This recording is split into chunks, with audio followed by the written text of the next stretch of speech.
Bueno, como es fácil imaginar,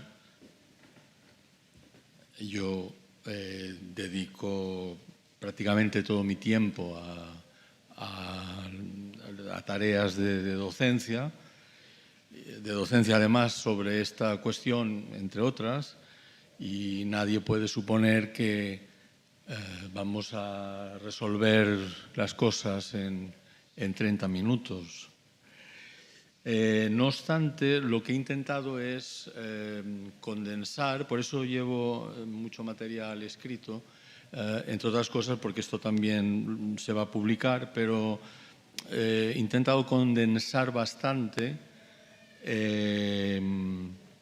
las cuestiones que me gustaría tocar en esta tarde. Nos vamos a centrar en el título, ¿vale? Nos vamos a centrar en el título que es Judíos y Gentiles en el Nuevo Pacto. Y me gustaría no alargar los prolegómenos, pero sí mencionar tres cosas de entrada. Tres cuestiones previas, si queréis, para que todos podamos situarnos. Vamos a hacer mucho uso de la Biblia.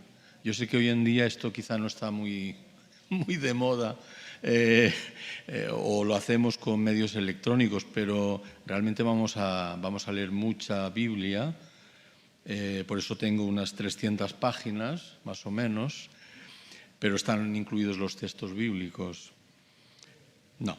Pero sí lo que vamos a hacer, he intentado, al hilo de la predicación que hubo hace unas dos semanas, muchos de los textos que vamos a ver están en Romanos.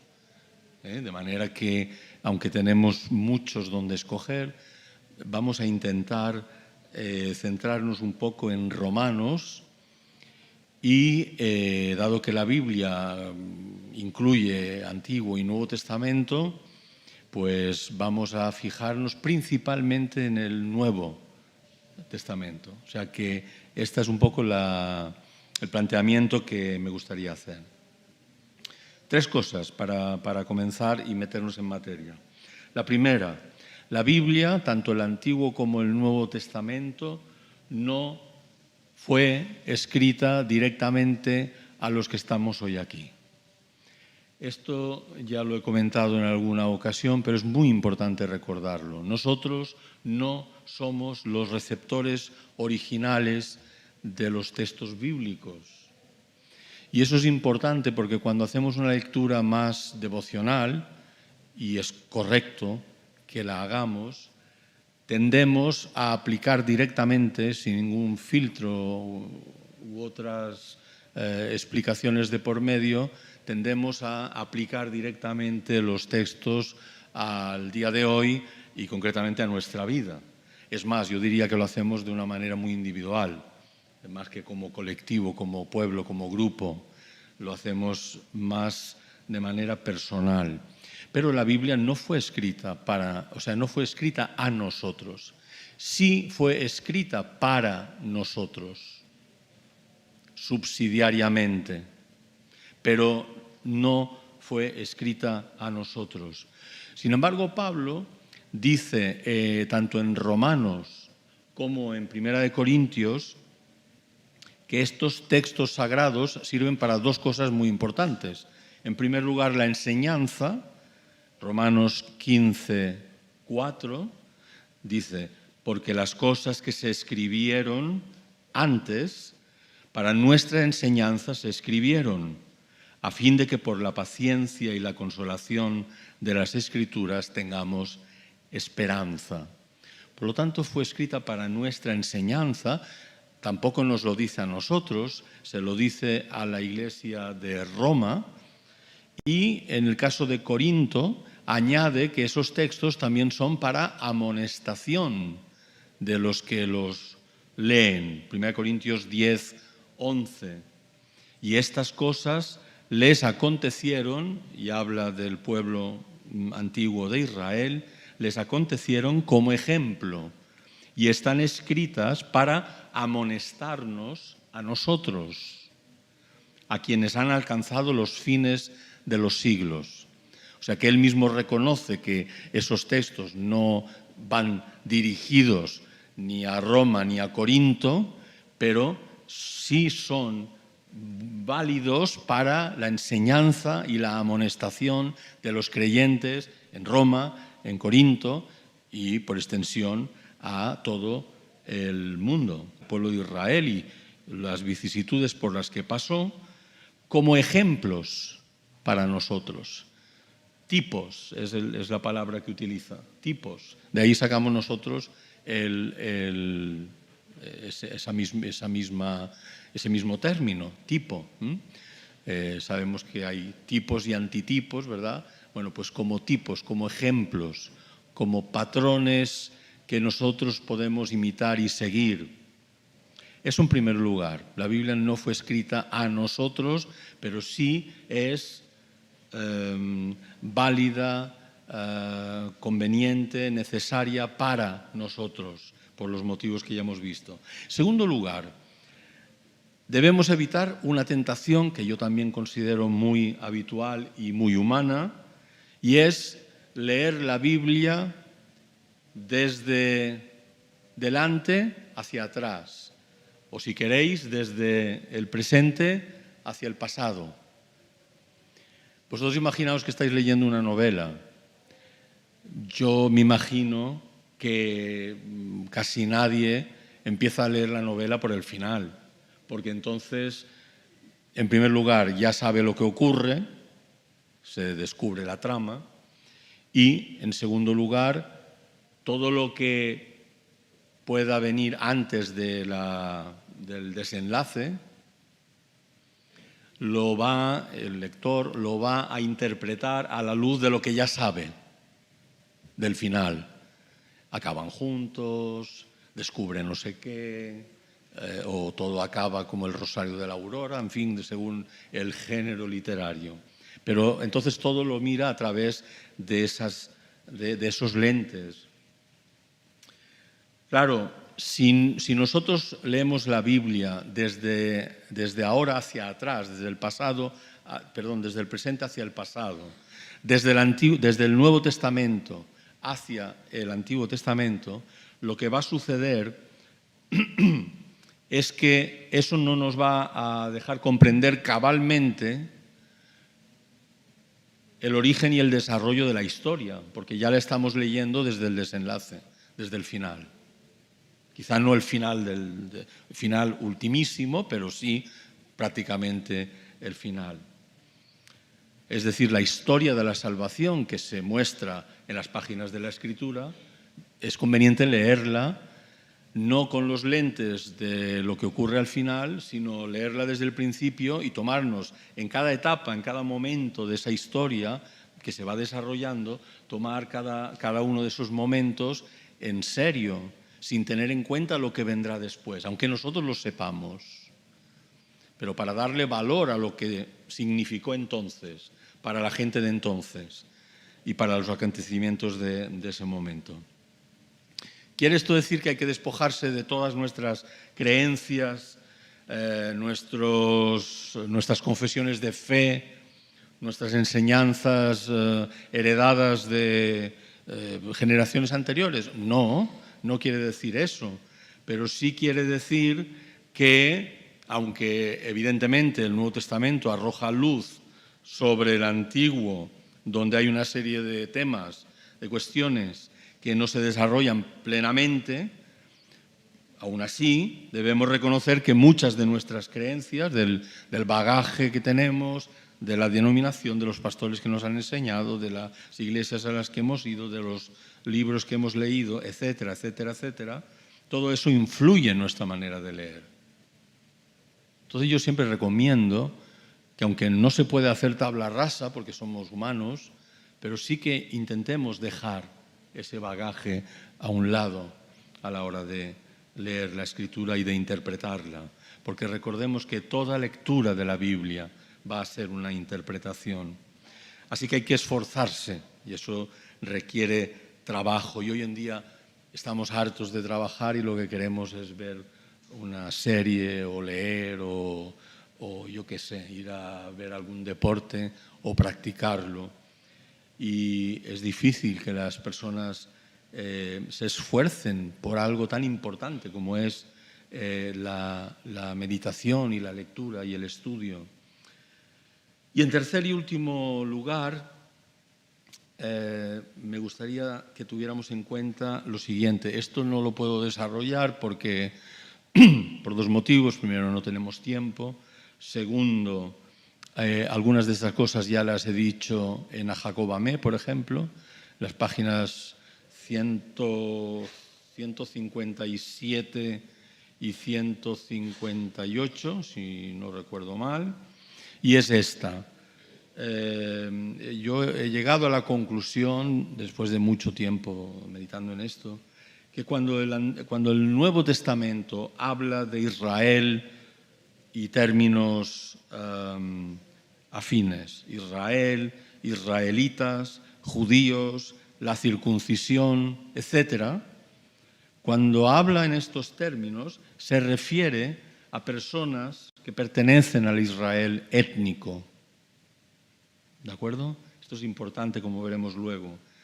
En ocasiones puede tratarse de un uso más o menos restrictivo, por ejemplo, de Israel, y no referirse a todo el pueblo de Israel, sino quizá, por ejemplo, a un remanente fiel. Pero sigue siendo Israel, es decir, siguen siendo descendientes de los patriarcas. No se amplía el término Israel para, dentro del mismo paraguas, hablar de judíos y no judíos, sino que los miembros de Israel en el Nuevo Testamento, a pesar de otros pasajes que algunos dicen que pudiera referirse a gentiles y judíos, yo eso no lo comparto y, como he dicho, no tengo tiempo ahora de desarrollarlo, pero en cualquier caso se refiere al Israel étnico. Sin embargo, cuando habla de iglesia, la palabra que utiliza el Nuevo Testamento es una palabra que también aparece en el Antiguo y significa simplemente asamblea. Nosotros, hoy en día, teniendo en cuenta lo que he dicho antes del bagaje, cuando oímos la palabra iglesia, pensamos en, primero, una congregación cristiana, segundo, generalmente un edificio, un templo, y todas estas connotaciones no existen ni en el Antiguo Testamento, donde se habla de iglesia, el equivalente en hebreo, que significa asamblea. Y puede ser una asamblea, puede ser una reunión de vecinos. O sea, no tiene que ser necesariamente algo religioso para el culto. Y desde luego se puede hacer perfectamente como se hacía en esa época, en el antiguo Israel, junto a la puerta de la ciudad. Allí es donde se dirimían se hacían juicios, por ejemplo, etcétera, ¿no? Donde los ancianos de la ciudad se reunían y era donde se convocaba al pueblo.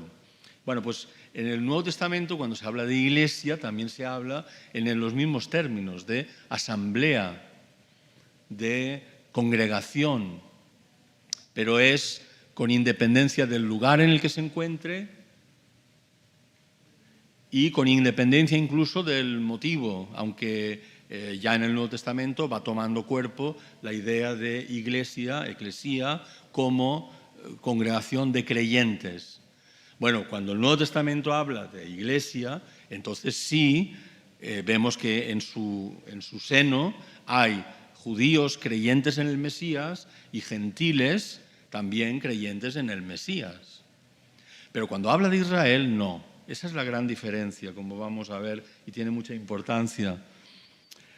Bien, entrando en materia, después de estas tres cosas que he dicho, comencemos con un texto bíblico que encontramos en Romanos 3, 29 y 30. Romanos 3, 29 y 30. Yo estoy leyendo de la versión Reina Valera del 60. No desde luego porque crea que es la mejor, sino que es con la que más familiarizados estamos. Pero cuando la traducción no sea quizá del todo, pues haré alguna acotación. Pero en principio voy a usar la versión de Reina Valera del 60. Romanos 3, 29, 30 dice: ¿es Dios solamente Dios de los judíos?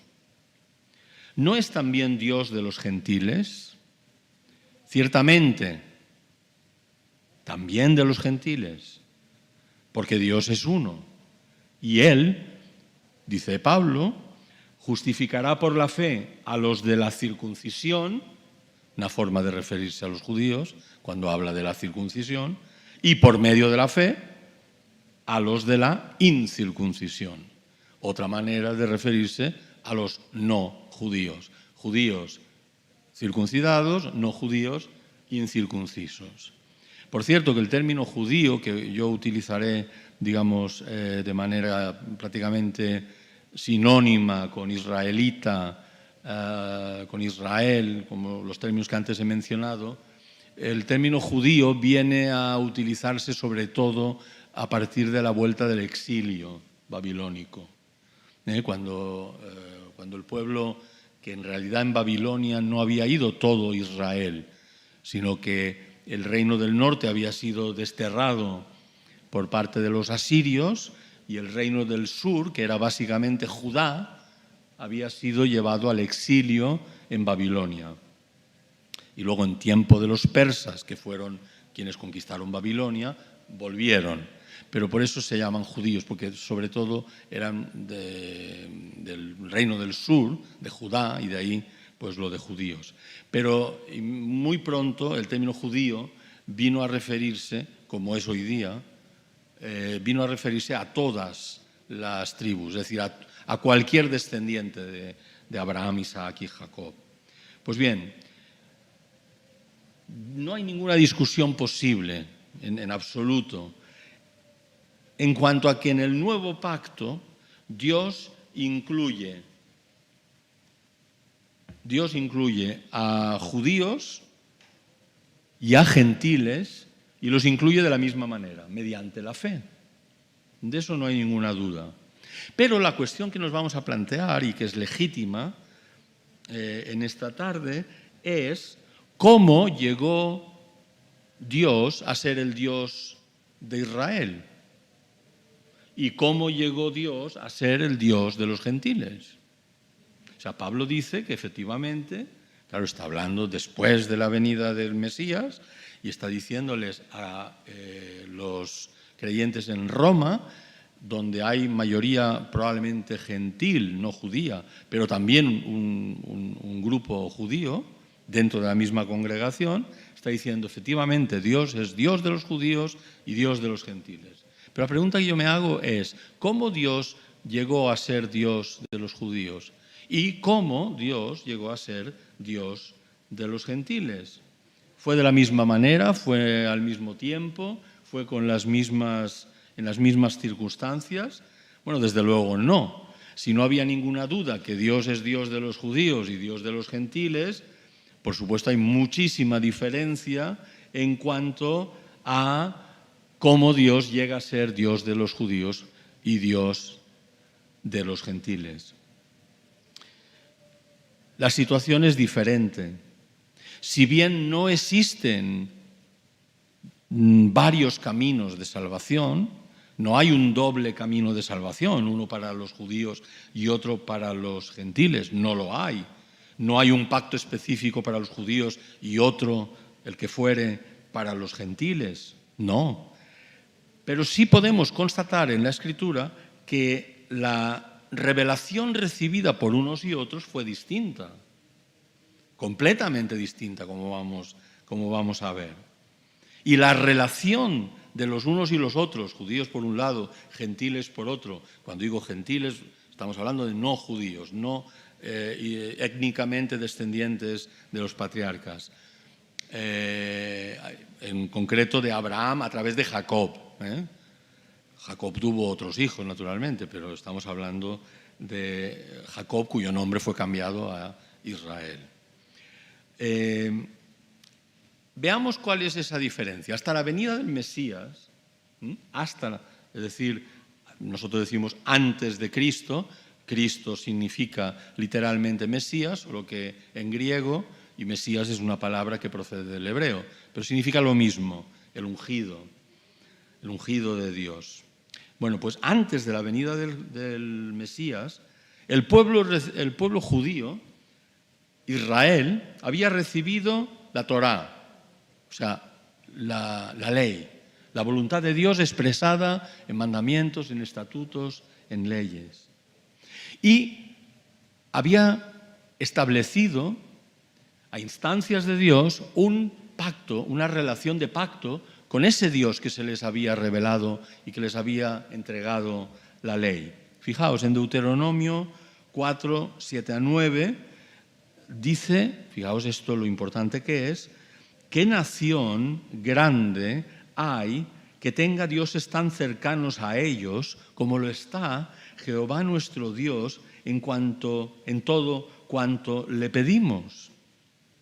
¿Y qué nación grande hay que tenga estatutos y juicios justos como es toda esta ley que yo pongo hoy delante de vosotros? Por tanto, guárdate y guarda tu alma con diligencia para que no te olvides de las cosas que tus ojos han visto, ni se aparten de tu corazón todos los días de tu vida. Antes bien, las enseñarás a tus hijos y a los hijos de tus hijos. Ahí vemos cómo esa fe, la fe de Israel en el Dios de Israel, Yahvé, o Jehová, si queréis utilizar ese nombre, vemos cómo a partir de ese momento va siendo transmitida, pasada como un testigo de generación en generación. En el Salmo 147, versículos 19 y 20, también vemos esta misma idea expresada de la siguiente manera. Se refiere al Señor, a Dios, dice, ha manifestado sus palabras a Jacob, sus estatutos y sus juicios a Israel. Fijaos que esto es un paralelismo. Ha manifestado sus palabras, es lo mismo que sus estatutos y sus juicios. Jacob es lo mismo que Israel. Es un paralelismo sinónimo que se llama, muy propio de la poesía hebrea. No ha hecho así con ninguna otra de las naciones. Y en cuanto a sus juicios, no los conocieron. Aleluya, dice el salmista. Fijaos qué relación tan especial. El Antiguo Testamento, con una claridad meridiana, nos dice que el pueblo judío ha sido bendecido. A ver. Nos dice que el pueblo de Israel ha sido bendecido con una relación peculiar con Dios. Es una relación que no tiene nadie más. Dios sabrá por qué lo ha hecho.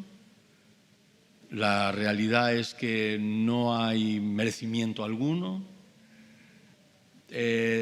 Si hubiéramos pensado en alguna nación digna de ser escogida por Dios en esa época, pues muchos pensarían en Egipto, por ejemplo, o en Sumeria, en los caldeos, pero nada de eso. Dios también en Deuteronomio nos dice que no porque fuerais mejores ni más numerosos os escogió Dios, sino porque os amó.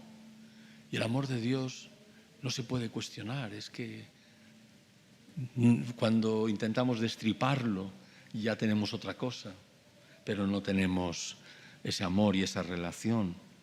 Pues bien, Amós 3:2, la primera parte del versículo dice, a vosotros, estas palabras son estremecedoras, y eso que yo no soy judío, pero fijaos lo que dice, a vosotros solamente he conocido de todas las familias de la tierra.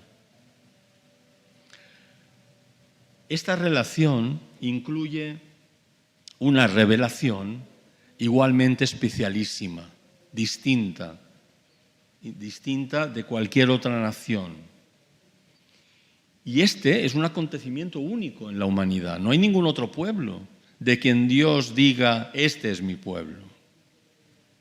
A este pueblo he escogido. En Deuteronomio 4:32 hasta el 35 dice, pregunta ahora si en los tiempos pasados que han sido antes de ti, desde el día que creó Dios al hombre sobre la tierra, si desde un extremo del cielo al otro se ha hecho cosa semejante a esta gran cosa, o se haya oído otra como ella.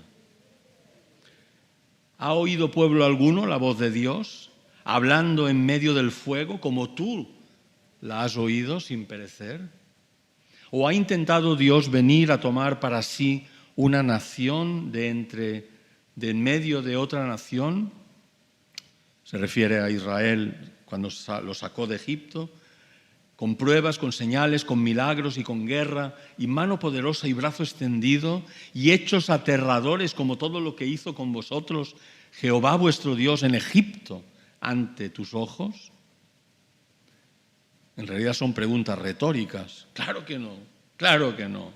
Es por esta razón, sigue diciendo, a ti fue mostrado para que supieses que Jehová es Dios, que es el único Dios, y no hay otro fuera de Él. Bueno, pues esta es la razón por la que el apóstol Pablo puede recordarles a los creyentes en Roma, a sus lectores, que a Israel, dice en el capítulo 3, versículo 2, le han sido confiados los oráculos de Dios. Le ha sido confiada la palabra de Dios. Y no solo esto, sigue diciendo que a los israelitas, añade, capítulo 9, versículos 4 y 5, le pertenecen la adopción, la gloria, los pactos, la entrega de la ley, el culto y las promesas. Suyos son los patriarcas y a través de ellos, dice, según la carne, el propio Mesías. Esto es un regalo no solo inmerecido, sino inconmensurable. Esta es una herencia cual no se ha oído jamás en la tierra. Esto por parte del pueblo judío. Ahora, ¿qué ocurre con las naciones antes del Mesías? Las naciones no contaban con ninguna de estas cosas que acabo de mencionar. Contaban, eso sí, con la revelación general de la naturaleza, de la creación, Romanos 1, 19, 20, porque lo que de Dios se conoce les es manifiesto, es decir, no estaban en absoluta oscuridad, les es manifiesto, pues Dios se lo manifestó. Porque las cosas invisibles de Él, su eterno poder y deidad, se hacen claramente visibles desde la creación del mundo, siendo entendidas por medio de las cosas hechas, de modo que no tienen excusa. O sea que hubo esa revelación natural con unos principios morales, divinos, inscritos en la conciencia de cada individuo. También nos lo dice Romanos, en este caso en el capítulo siguiente, capítulo 2, versículos 14 a 16. Fijaos, porque cuando los gentiles que no tienen ley hacen por naturaleza lo que es de la ley, estos, aunque no tengan ley, son ley para sí mismos, mostrando la obra de la ley escrita en sus corazones, dando testimonio su conciencia y acusándoles o defendiéndolos sus razonamientos en el día en que Dios, termina diciendo Pablo, juzgará por Jesucristo los secretos de los hombres conforme a mi evangelio. Es decir, que al pueblo de Israel se le habían dado unas promesas. Las promesas siempre son previas a los pactos. Primero viene la promesa, cuando se formaliza la promesa, nos encontramos ante un pacto. Esas promesas se cumplieron con la llegada de Jesús el Mesías. En Romanos 15, 8, ¿qué dice el apóstol? Cristo Jesús, es decir, Jesús el Mesías, es lo mismo, Jesús el Mesías vino a ser siervo de la circuncisión. ¿Quién es la circuncisión? El pueblo de Israel. Vino a ser siervo de la circuncisión, ¿para qué? Para mostrar la verdad de Dios, la fidelidad de Dios. Verdad y fidelidad tienen un campo semántico muy parecido. Para confirmar las promesas hechas a los padres. Esto lo puede decir del pueblo de Israel, no lo puede decir de nadie más. Porque a los griegos, que es otra forma que tiene el Nuevo Testamento de hablar de los gentiles, sobre todo Pablo, ¿qué promesas se les había hecho Dios? Ninguna. ¿Qué conocimiento tenían del Dios de Israel? Entre cero y nada. ¿Qué revelación escrita conocían? Lo mismo. No se lo podía decir a las naciones, pero sí se lo decía a su pueblo Israel. Cuando Cristo viene, significa para Israel esto que acaba de decir Pablo. Pero esa misma venida para el no judío, para el gentil, tiene otro significado. En ese caso es la prueba fehaciente de la misericordia de Dios, para quienes entonces no formaban parte de su pueblo. Y lo dice un versículo después. En el 15:8 se ha dirigido a los judíos, en el 15:9 dice, sigue diciendo, para esto vino Cristo, el Mesías, Jesús. ¿Para qué? Para que los gentiles, aquí no habla de promesas, no habla de pactos, obviamente, para que los gentiles glorifiquen a Dios por su misericordia, como está escrito. Y entonces cita la Escritura. Por tanto, yo te confesaré entre los gentiles y cantaré a tu nombre. Entonces, los gentiles, los no judíos, pueden disfrutar, a partir de la llegada del Mesías, de las promesas que fueron hechas a Israel, no a las naciones, y lo puede hacer de manera subsidiaria. ¿Entendemos todos lo que significa esta expresión? De manera subsidiaria, o sea, no directamente, no porque tocaba, porque le correspondía, sino indirectamente. Esas promesas que eran de Israel, puede ser participante en ellas, sumándose a ese pueblo. ¿Cómo? Por la fe en su Mesías.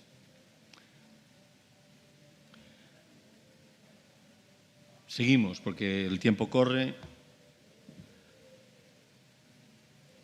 Entonces, esto es algo difícil de entender para algunos, pero me parece claro, cristalino. Israel como pueblo escogido, y en eso en el Antiguo Testamento nadie lo discute. Los que puedan discutirlo, discuten que después de la venida de Cristo esa condición prevalezca, siga, no decaiga. Pues bien, como pueblo escogido y en pacto con Dios, tiene prioridad. Pero estoy hablando ahora en el Nuevo Testamento también. Tiene prioridad sobre el resto de naciones. Prioridad no significa superioridad, no significa que Dios vaya a hacer chanchullos para darle ventaja a unos frente a otros. No significa nada de esto. ¿Qué significa?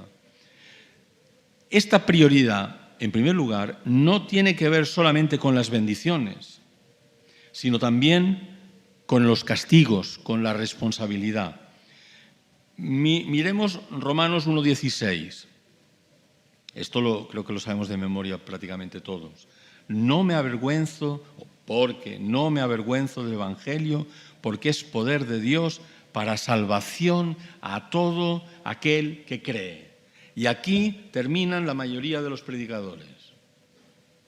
Pero es que esto no es el versículo completo.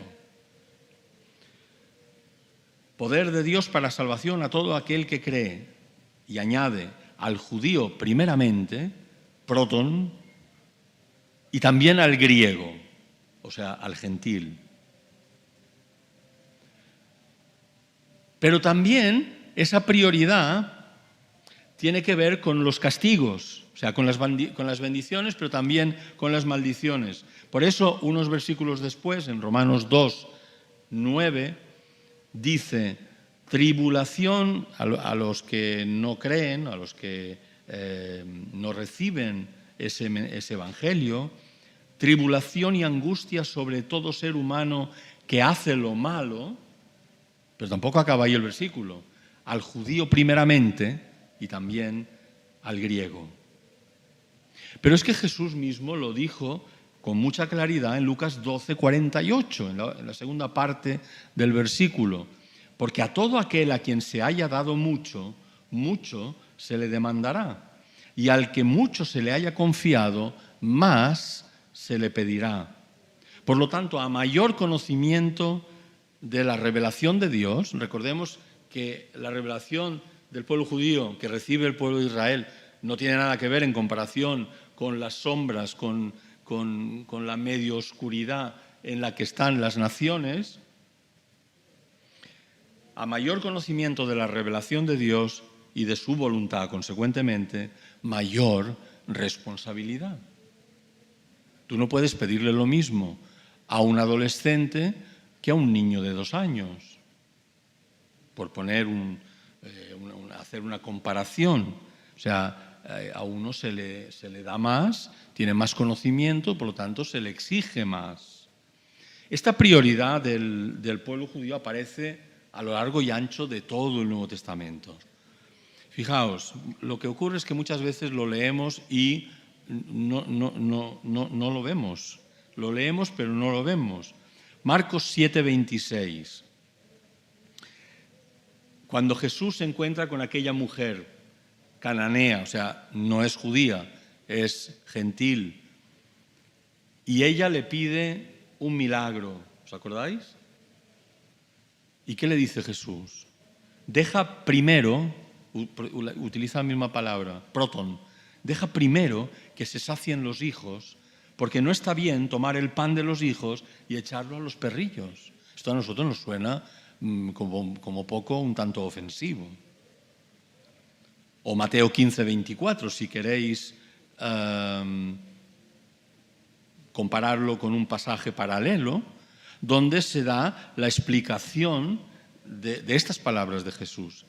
Y ahí el Señor le responde a la mujer: no soy enviado, sino ¿a quién? A las ovejas perdidas de la casa de Israel. ¿A quién? ¿Para quién vino Jesús?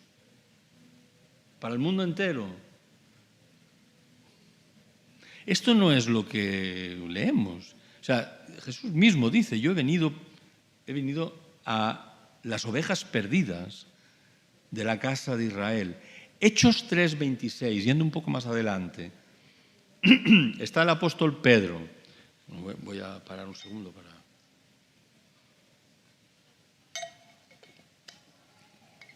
Está el apóstol Pedro hablándole a la multitud, naturalmente judíos, y les dice: a vosotros primeramente, proton, es la misma palabra en griego, a vosotros primeramente Dios, habiendo levantado a su Hijo, lo envió para que os bendijese, a fin de que cada uno se convierta de su maldad.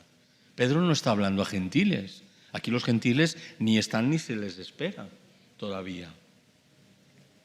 Más adelante, Hechos 13:46. El propio Pablo, que recordemos es el apóstol de los gentiles, junto a Bernabé, dice: hablaban con denuedo a los judíos, en este caso, y les dijeron. Y esto es antes de que propiamente el ministerio de Pablo despegase entre los gentiles. Dice: a vosotros, a la verdad, era necesario que os hablara primero. No hace falta que repita, que es la misma palabra. Que se os hablase primero la palabra de Dios. Ahora, más puesto que la desecháis y no os juzgáis dignos de la vida eterna, he aquí nos volvemos a los gentiles. Pero lo que ha dicho, queda dicho. Lucas 22:47.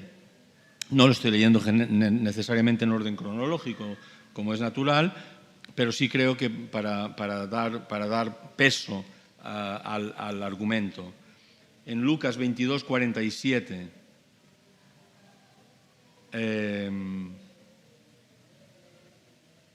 vamos a pasar... No, esto es Hechos, perdón, que ya lo he citado antes. Lucas 24:46 y 47. Les dijo Jesús a sus discípulos, todos ellos judíos: así está escrito y así fue necesario que el Cristo, el Mesías, padeciese y resucitase de los muertos al tercer día, y que se predicase en su nombre el arrepentimiento y el perdón de pecados en todas las naciones, comenzando desde Jerusalén.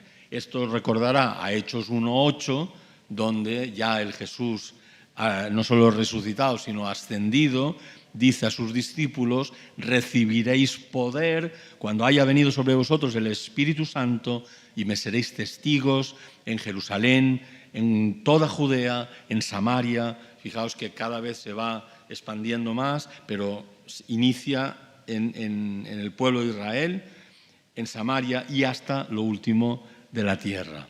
Pero es que hay más, porque hay una serie de ventajas notables que tiene el judío que no tiene, y lo dice Pablo en Romanos, lo vamos a ver, que no tiene el gentil. Romanos 3, 1 y 2. Todo esto, si habéis estado atentos, lo habréis escuchado en alguna predicación de hace no demasiado tiempo, cuando se predica sobre el libro de Romanos. Romanos 3, 1 y 2. ¿Qué ventaja tiene pues el judío? ¿O de qué aprovecha la circuncisión?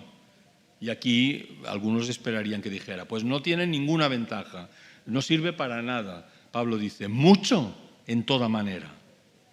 Primero, ciertamente que les ha sido confiada la palabra de Dios. Y en Romanos 9, 4 y 5, esto ya de pasada lo he mencionado, hablando de los israelitas como él, de los judíos, dice, de los cuales son la adopción, la gloria, el pacto, la promulgación de la ley, el culto y las promesas, de quienes son los patriarcas y matriarcas, y de los cuales, según la carne, vino Cristo, el cual es Dios sobre todas las cosas, bendito por los siglos. Amén. El Nuevo Testamento, como ya he indicado desde el principio, distingue claramente entre Israel y las naciones. Lo hace el Antiguo y lo sigue haciendo el Nuevo.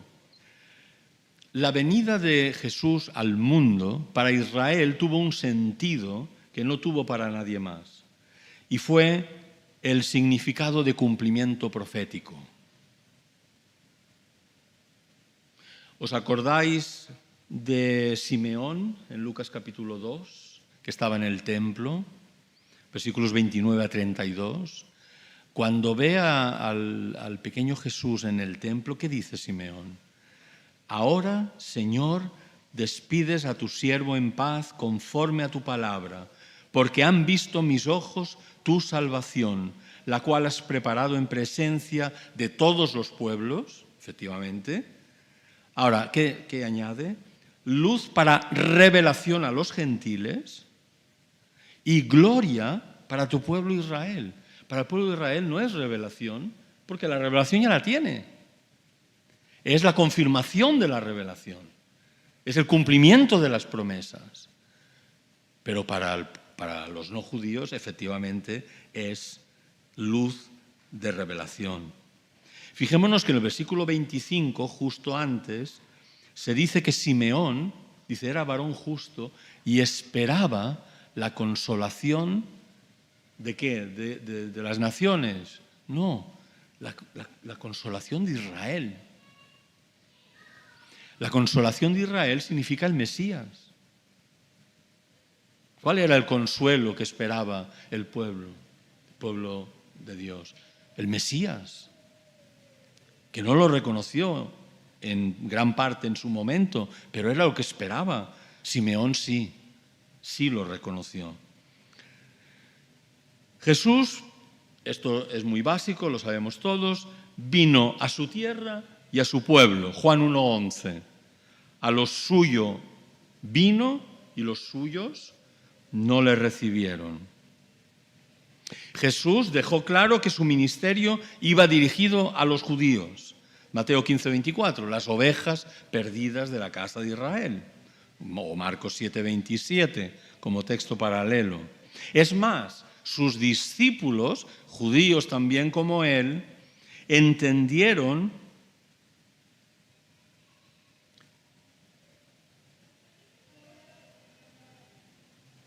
entendieron que Jesús era el Mesías que había sido prometido. Por eso Felipe le dice a Natanael: ven, hemos encontrado a aquel de quien habló Moisés. Todo esto no tiene ningún sentido para los gentiles, para los griegos. No tendría sentido para nosotros si no supiéramos el final de la historia, que es lo que he dicho al principio. Pero sí la tenía, todo el sentido del mundo para el pueblo de Israel. No solo Jesús fue a las ovejas perdidas de la casa de Israel, sino que en un primer momento a sus propios discípulos les dijo que el anuncio de ese mensaje también debía ir dirigido exclusivamente a los judíos. Mateo 10, 5 y 6, ¿cuántas veces lo habremos leído? A estos 12 envió Jesús y les dio instrucciones diciendo: por camino de gentiles no vayáis, en ciudades samaritanos no entréis. Y mira que los samaritanos eran cercanos étnicamente a los judíos, pero no, ni gentiles ni samaritanos, sino id antes a las ovejas perdidas de la casa de Israel. Ni los samaritanos, ni muchísimo menos los gentiles, tenían un conocimiento previo de la revelación de Dios. Un conocimiento completo. Juan 4:22, esto es lo que le dijo Jesús a la mujer samaritana. Vosotros, los samaritanos, adoráis lo que no sabéis. Y los samaritanos descendían en parte de aquel reino del norte que había sido deportado por Asiria, pero que se había mezclado con otros pueblos y otros deportados de otros lugares.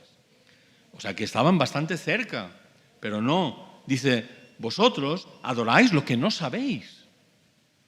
Nosotros, dice Jesús, los judíos, adoramos lo que sabemos, porque la salvación viene de los judíos.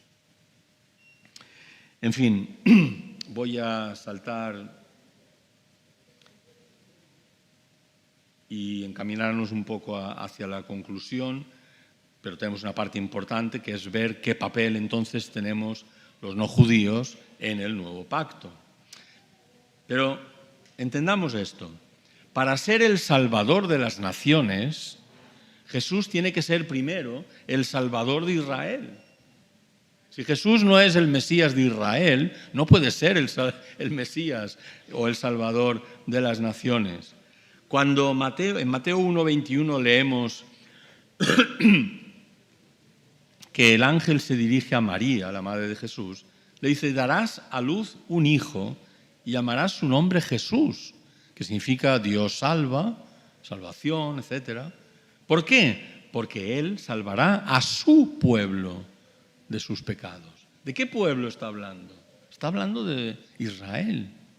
En este contexto y en ese momento está hablando de Israel. Hechos 13:23. De la descendencia de David, dice de David, del rey David, y conforme a la promesa, Dios levantó a Jesús por Salvador del mundo. No dice eso. Dios levantó a Jesús por Salvador a Israel. O sea, si no es Salvador de Israel, nunca va a ser Salvador del resto de las naciones. El nuevo pacto, que está en el título de esta charla y del que tanto hablamos, y Jesús dijo: esta es mi sangre, este es mi cuerpo, esta es mi sangre del nuevo pacto. Ese nuevo pacto, ¿a quién fue dado? O sea, ¿a quién fue prometido? Y en primera instancia, ¿a quién competía? Al pueblo de Israel. Jeremías 31, 31 a 34. He aquí que vienen días, dice Jehová, en los cuales haré nuevo pacto. Estoy hablando del nuevo pacto, no del pacto mosaico. En los cuales haré nuevo pacto con la casa de Israel y con la casa de Judá. No como el pacto que hice con sus padres el día que tomé su mano para sacarlos de la tierra de Egipto, porque ellos invalidaron mi pacto, aunque yo fui un marido para ellos, dice el Señor. Pero este es el pacto que haré con la casa de Israel después de aquellos días. sea, que ha hablado de la casa de Israel, de la casa de Judá, por si hubiera alguna duda, vuelve a mencionar a Israel. ¿Cuál será el pacto? Daré mi ley en su mente, la escribiré en su corazón, y yo seré a ellos por Dios, y ellos me serán por pueblo. Esto que aplicamos, y no es que lo hagamos mal, cuidado, pero que aplicamos a nosotros, a los gentiles mayormente, esto va dirigido al pueblo de Israel. Cuando el autor de Hebreos, en Hebreos capítulo 8, versículos 8 y 12, habla del nuevo pacto, él dice, literalmente dice, un mejor pacto. Jesús es sumo sacerdote de un mejor pacto. ¿De qué pacto está hablando? De este pacto, el mismo que profetizó Jeremías en el capítulo 31, porque de hecho está citando a Jeremías. Fue posteriormente, en una segunda fase de la labor misionera, que la buena nueva del Evangelio debía proclamarse a todos. Mateo 28, 18 a 20. Y Jesús se acercó y les habló diciendo a sus discípulos: toda potestad me es dada en el cielo y en la tierra. Por tanto, id y haced discípulos a todas las naciones, bautizándolos en el nombre del Padre y del Hijo y del Espíritu Santo, enseñándoles que guarden todas las cosas que os he mandado. Y aquí yo estoy con vosotros todos los días hasta el fin del mundo. Pero esto viene después de que a una parte de esos mismos discípulos les hubiera dicho: no vayáis por camino de gentiles ni de samaritanos, sino a las ovejas perdidas de la casa de Israel. O en Hechos 1:8, recibiréis poder y me seréis testigos. Primero, ¿dónde? En Jerusalén, en Judea. Seguimos dentro del pueblo de Israel. Y luego ya amplía en Samaria y hasta lo último, efectivamente, Samaria y hasta lo último de la tierra. Y el profeta Isaías vio en la misericordia de Dios, vio ese día glorioso en el que, en sus palabras, dice: vendrán muchos pueblos y dirán: venid, subamos al monte de Jehová, a la casa del Dios de Jacob, y nos enseñará sus caminos y caminaremos por sus sendas. Porque de Sión, ¿dónde está Sión? En Jerusalén. Porque de Sión saldrá la ley y de Jerusalén la palabra de Jehová. ¿De dónde saldrá la revelación, la palabra, la gracia del Señor? De ahí. No saldrá de Nueva York, no saldrá de Madrid, ni de Pekín, ni de Moscú, ni de Santiago de Chile.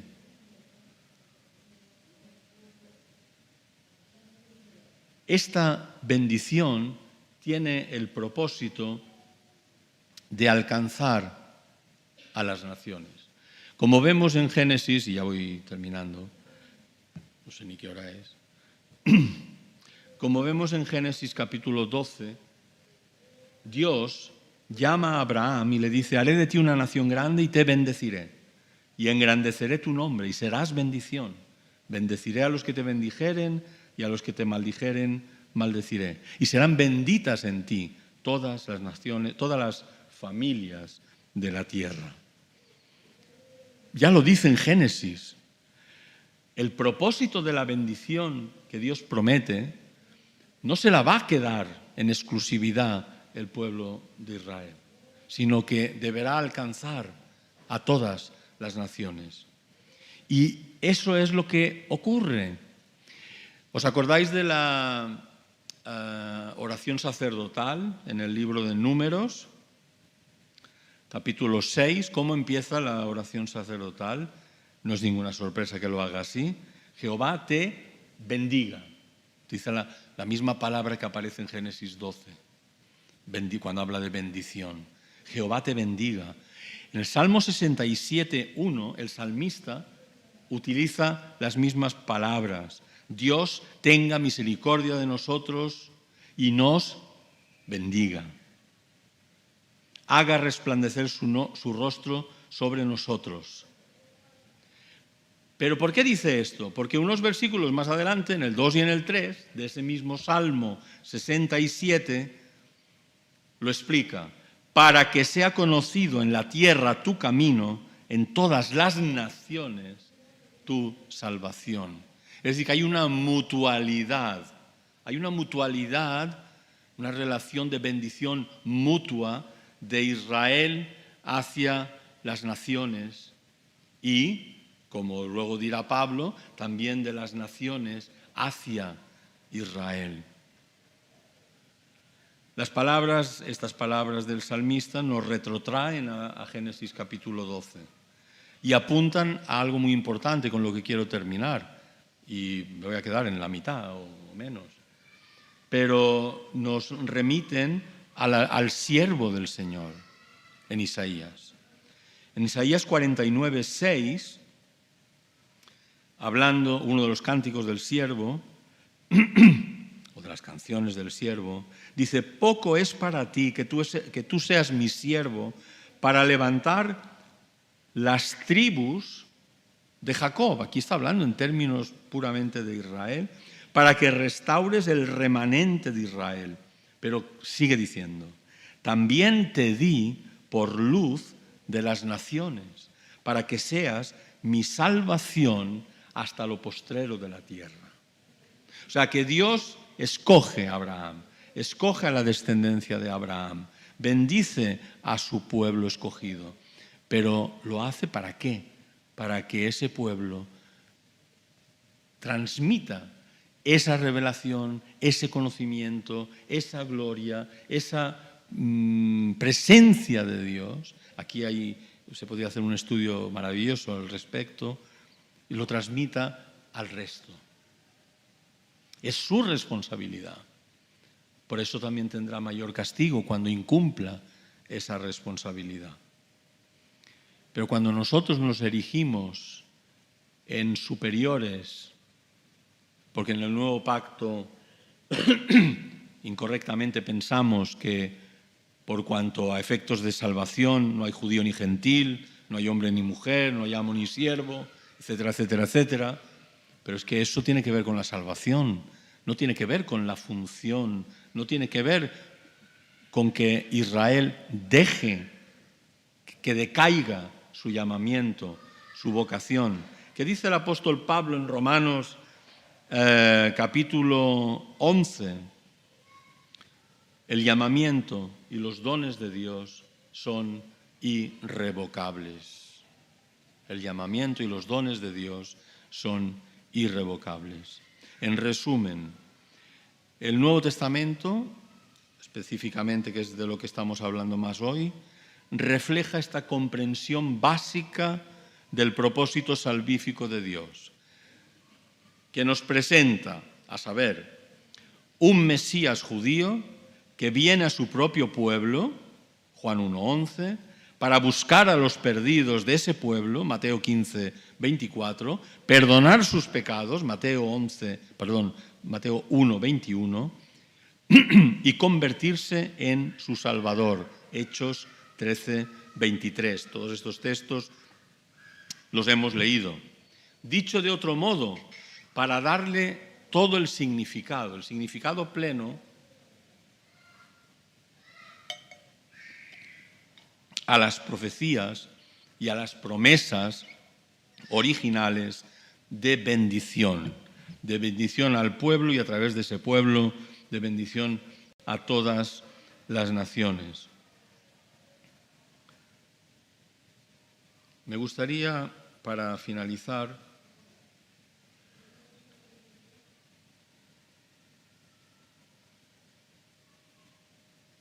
quizá no tenga tanto sentido, obviamente, si me salto 5 páginas o lo que sea, pero sí que me gustaría que entendiéramos, entonces debemos pensar, podrían decir algunos, que los no judíos somos la cenicienta en la familia de Dios, que los no judíos pues no tenemos bendición, que no podemos disfrutar de lo mismo que Dios desde hace tanto tiempo ha entregado, ha dado a su pueblo Israel? Pues no, si pensamos eso estaríamos equivocados. Porque el apóstol Pablo utiliza dos preciosas metáforas para hablar de cómo los gentiles, los no judíos, podemos participar de esas promesas, de esos pactos que Dios hizo con su pueblo. La primera está en Romanos 11, versículos 17 y 18, y es la imagen del olivo, de cómo los gentiles pueden ser injertados en ese olivo. Pues si algunas de las ramas fueron desgajadas, y tú, aquí está hablando Pablo a los no judíos, fueron desgajadas, esos fueron judíos, étnicos, y tú, gentil, siendo olivo silvestre, fijaos, no natural, pero siendo olivo silvestre, has sido injertado entre ellas. Aquí la Reina Valera no me parece que use una buena traducción, dice dice en lugar de, lo cual no es la traducción de lo que dice el texto. Y has sido hecho participante de la raíz y de la rica savia del olivo, no te jactes contra las ramas, es decir, contra las ramas naturales. Y si te jactas, si te diera por ahí, como le da a muchos, sobre todo en estos tiempos, sabe que no sustentas tú la raíz, sino la raíz a ti. Y la segunda es la imagen de Efesios 2, 19, de ser conciudadanos. Dice ese versículo: así que ya no sois extranjeros ni advenedizos, sino conciudadanos de los santos. Aquí los santos significa justamente lo que significa en gran parte de Efesios. No se refiere a la Iglesia, se refiere a los judíos creyentes y miembros de la familia de Dios. Por lo tanto, el ser injertados en el olivo, el ser hechos copartícipes de la ciudadanía, no siendo ciudadanos naturales, pero sí naturalizados, es lo que hace que nosotros podamos, por misericordia, porque no teníamos promesas, no teníamos Dios ni esperanza en el mundo, como dice en Efesios, podamos participar plenamente como hijos, como otros hijos más, no hay diferencia, de esas promesas y de ese plan maravilloso de salvación que Dios tan maravillosamente ha diseñado. Así que ese es el lugar. Cuando los no judíos pretenden sustituir, pretenden reemplazar en el plan de Dios, en la Iglesia del Señor, en la comunidad de fe, pretenden reemplazar o sustituir al pueblo de Israel, al pueblo judío, están cometiendo un grave error. Cuando los gentiles disfrutamos de todo lo que podemos tener en Cristo por estar injertados en el árbol, en el buen olivo, y por tanto en las promesas, en los patriarcas, en el Mesías, entonces es cuando efectivamente se puede llevar a cabo la consumación del plan de Dios. Y es que no haya rencillas, hostilidades. ¿Os acordáis de cuando dice la pared, el muro de separación que había y las hostilidades en Efesios entre judíos y no judíos? Pues eso va a desaparecer. Pero va a desaparecer cuando sepamos entender el plan que Dios tiene para unos, para otros, cómo hemos llegado hasta aquí. Porque ahora lo importante, después de ver cómo empezó todo, es ver cómo hemos llegado hasta aquí. Y, en palabras de un autor, se trata de esa mutualidad de bendición, de unos hacia otros, lo que nos puede hacer disfrutar, por utilizar esa expresión, disfrutar de las promesas de Dios. La Escritura, pues, nos muestra que Dios tiene un llamamiento específico para Israel y un llamamiento diferente para las naciones, que desea bendecir a Israel, pero a través de él, ese pueblo escogido, y a través de esas bendiciones, alcanzar al resto del mundo. Pero esto no lo vemos solo en el Antiguo Testamento, sino que también aflora, como he intentado mostrar muy sucintamente, a pesar de todo, en el Nuevo Testamento. De modo que, y con estas son las últimas palabras, que cuando leemos las Escrituras haríamos bien, como decíamos al principio, en dejar a un lado todo aquello que se nos ha enseñado y transmitido muchas veces mediante tradiciones y confesiones, etc., y leer la Biblia en su contexto y entender cómo Dios ha obrado este plan de salvación para todos nosotros a través de su pueblo Israel. Y cómo los no judíos deberíamos estar agradecidos en primer lugar a Dios por su misericordia y en segundo lugar al pueblo de Israel por haber sido instrumento que nos ha permitido a nosotros alcanzar esa misma salvación y esa misma bendición.